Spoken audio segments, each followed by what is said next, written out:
السلام علیکم ورحمۃ اللہ وبرکاتہ۔ وعلیکم السلام ورحمۃ اللہ وبرکاتہ۔ وہ جناب سلام کا جواب دے رہے ہیں یا تلاوت فرما رہے ہیں؟ چودھری آپ کو یہ بھی معلوم نہیں کہ سلام کا درست جواب کس طرح دیا جاتا ہے؟ اللہ تعالیٰ فرماتا ہے وَإِذَا حُيِّيتُم بِتَحِيَّةٍ فَحَيُّوا بِأَحْسَنَ مِنْهَا أَوْ رُدُّوهَا، یعنی جب تم کو سلام کیا جائے تو اس سے بہتر جواب دو یا کم از کم اسی کو لوٹا دو۔ اچھا آپ خیریت سے ہیں؟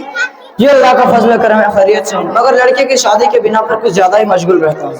کیا خوب زیب و زینت اور آسائش کے ساتھ شادی ہو رہی ہے اور شادی کی تمام رسومات کو اپنے اوپر لازم کر لیا ہے کہ مشغولیت اتنی بڑھ گئی ہے؟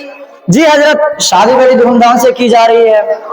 روزانہ گاؤں محلے کی بہو بیٹیاں سب خوب جھوم جھوم کر گانے بجاتے ہیں، ڈانس کرتی ہے اور اپنی خوشی و مسرت کا اظہار کرتی ہے۔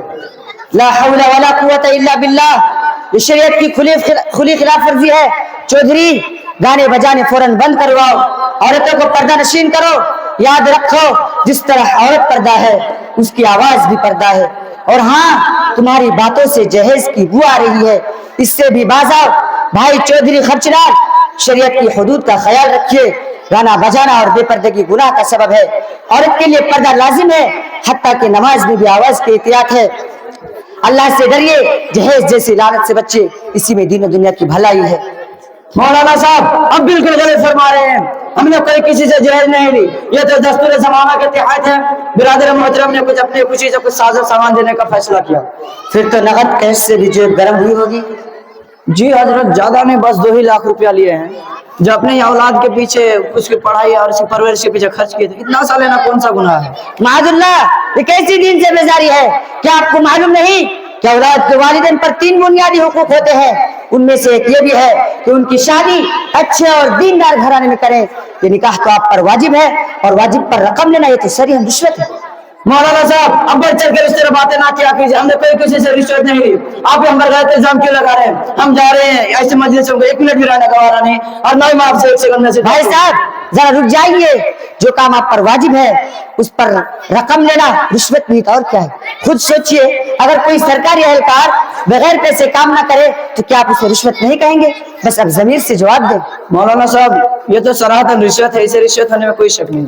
تو پھر سن لیجئے، جب اپنے بیٹے کی شادی آپ پر واجب ہی ہے، پھر اس پر لڑکے والوں سے رقم اور جہیز کا مطالبہ کرنا رشوت نہیں تو اور کیا ہے؟ حدیث پاک میں صاف وعید آئی ہے، الراشی والمرتشی کلاہما فی النار، رشوت دینے والا اور لینے والا دونوں جہنم میں ہے۔ مولانا صاحب جب پوری دنیا جہیز اور تریک میں نہا رہا ہے تو ہم نے بھی سوچا ایک بالٹی پانی ڈال لیتے ہیں، ہم اکیلے ہی کیوں خوش رہے؟ افسوس صد افسوس، تم جیسے حریص لوگوں نے سماج کا وقار پامال کر دیا ہے۔ ہوش میں آؤ اور ذرا سوچو، یہ جہیز کتنی بیٹیوں کی زندگی روک دی۔ حسن و جمال کے باوجود بن بیاہی بیٹی ہے، ان کے والدین شب و روز اسی کرب میں جل رہے ہیں، اور وہ بیٹیاں خاموش زبان میں سماج سے فریاد کر رہی ہے۔ اللہ کے لیے رحم کرو، عورت کا وقار پہچانو، ورنہ یہ ظلم کل تمہارے ہی دروازے پر دستک دے گا۔ چودھری صاحب مجھے ڈر ہے کہ کہیں آپ ان معصوموں کی آہ فریاد کی زد میں نہ آ جائیں۔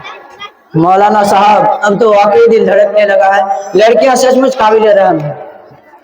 اگر بیٹے کو دولت کا غلام نہیں بلکہ قرآن کے حکم اور الرجال قوامون علی النساء کے مطابق ذمہ دار شوہر بنانا چاہتے ہیں تو بغیر تلک و دہیز کے شرعی شادی کیجیے۔ جی حضرت، شرعی شادی کس طرح ہوتی ہے ذرا رہنمائی فرمائیے۔ شرعی شادی نہایت سادہ ہے، صرف نکاح بلا تلک و جہیز بلا فضل رسومات۔ یہ جہیز غیر اسلامی رسمیں شریعت میں بے اصل ہے، جو ہمارے گھروں میں آج زہر بن کر بس گئی ہے۔ جی حضرت اب آپ کی بات سمجھ میں آ گئی، ابھی جاتا ہوں اور شادی کی تمام فضول رسومات کو ختم کر کے اپنے لڑکی کی شادی شرعی شادی کروں گا، اور آئندہ اپنے تمام لڑکوں کی شادی بغیر تلک و جہیز کرنے کا پختہ عزم کرتا ہوں۔ اللہ تعالیٰ کا شکر ہے کہ اللہ تعالیٰ نے آپ کے ذریعے مجھے اس چیز کی سمجھنے کی ہدایت دی۔ ابھی اجازت دیجیے۔ اللہ آپ کو دین پر ثابت قدم رکھے، آمین۔ السلام علیکم۔ وعلیکم السلام۔